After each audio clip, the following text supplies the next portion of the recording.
Thank you and welcome to Minister Mary Butler here with us today. Minister, I'm sharing this commencement with Senator Eugene Murphy.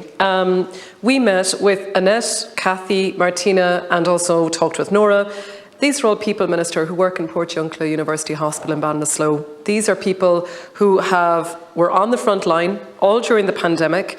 They were our hospital warriors in the face of COVID-19. There are warriors that went out every single day and left their families at home when we were asked to stay at home. When we were asked to keep people safe, they were asked to keep people safe by going to work. Minister, they put themselves in the line. These are contract cleaners and caterers. They work with Noonan's and Aramark, particularly in the Sale University Hospital group. They worked 12-hour or 14-hour shifts, and they did what was asked of them, as many of us did.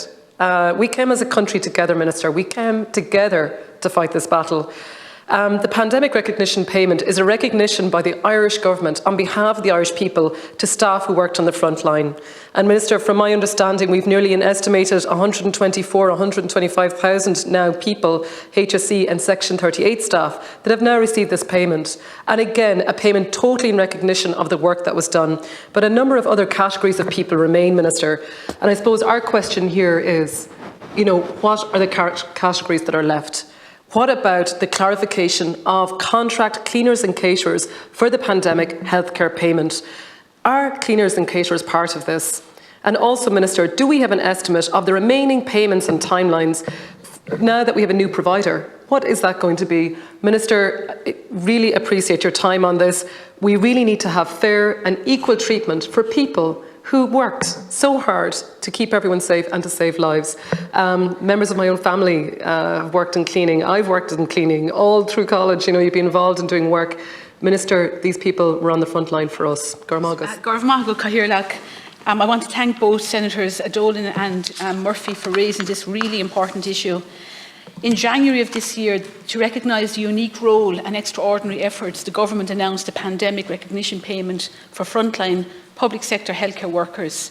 The pandemic recognition payment was introduced to express the application of government to those working in frontline COVID-exposed environments. Significant efforts have been made to progress the payment of this measure, and it has been very, very frustrating. And it has been very frustrating for myself as Minister for Mental Health and Older People. This is the result of extensive efforts by the Department of Health officials and the HSE. To date, over 124,000 eligible frontline HSE and Section 38 healthcare workers have been paid. This means that the vast majority of those eligible frontline workers have now received the pandemic recognition payment. There are a wide variety of frontline workers within the HSE and Section 38 organisations eligible for this payment. Support staff such as cleaning and catering staff, among other groups, are included once they meet the eligibility criteria set out. There are also certain non-HSE and non-Section 38 healthcare workers who are encompassed by the government decision. Included in these groups are eligible staff in private sector nursing homes and hospices, community care homes, Section 39 long-term residential facilities for people with disabilities, agency roles working with the HSE, in the HSE, healthcare supported assistance contracted to the HSE, healthcare workers who went into houses day after day during the COVID pandemic. Members of the Defence Forces redeployed to work in frontline COVID-19 exposed environments in the HSE, and did Trojan work in relation to supporting nursing homes and in relation to supporting the rollout of the vaccine. And paramedics employed by Dublin Fire Brigade to deliver services on behalf of the HSE. The Department of Health have been working with the Department of Defence and the Local Government Management Agency to expedite and ensure that payment of eligible members of the Defence Forces seconded to COVID-exposed environments in the HSE, as well as Dublin Fire Brigade paramedics. The Department of Health has now transferred funds to Dublin City Council and the Department of Defence to allow for these payments to be completed as soon as possible. Payments to these eligible workers will be arranged by their employers. So anyone who was contracted directly by the HSE received their payments in a timely manner. However, we have seen that there's many areas where that didn't happen. And I'm glad to see that has been expedited now in relation to the Defence Forces and the Dublin Fire Brigade paramedics. In August 22, the HSE published an invitation to tender for a third-party contractor to assist with the payment process for eligible non-public sector workers. Minister Donnelly has instructed the HSE to use a simplified process to expedite payments to non-HSE organisations, and the HSE and the KOSI Corporation have now finalised a process to ensure the payment of these workers. I've spoken several times to Minister Donnelly in relation to this, and he is so frustrated with the slow pace of the delivery to the non-HSE workers in rolling out the payment. Last week, information packs began issuing to relevant organisations. Packs have now issued to over 750 relevant organisations, including nursing homes, disability facilities, agency organisations and home care organisations. Organisations who make prompt returns can expect to receive funds in the coming weeks, so I know everybody will welcome that. Government is mindful of other workers who play their part in sustaining services during the COVID-19 pandemic and consider this matter carefully, listening to the views of stakeholders before reaching its decision.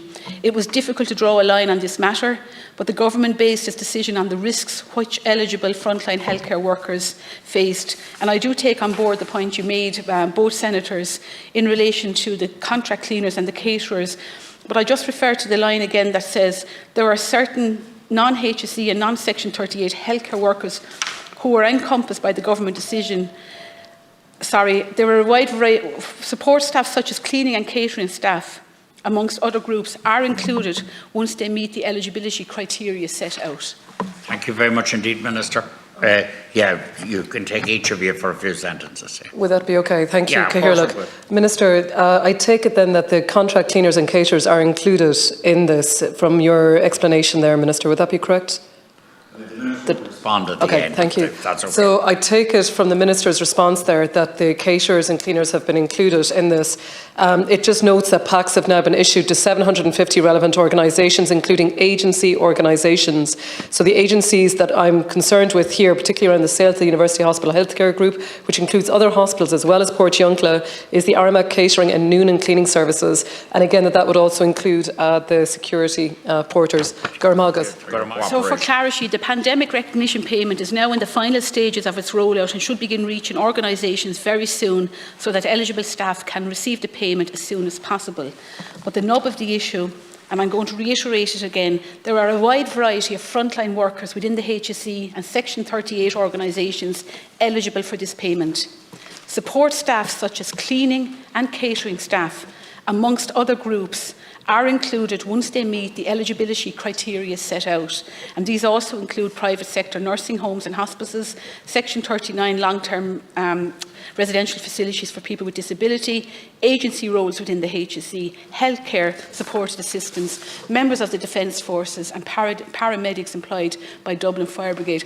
So I do hope that clarifies it, because my understanding is very, very clearly once they meet the eligibility criteria, which is there for all, meaning that you work for a certain amount of time on the front line.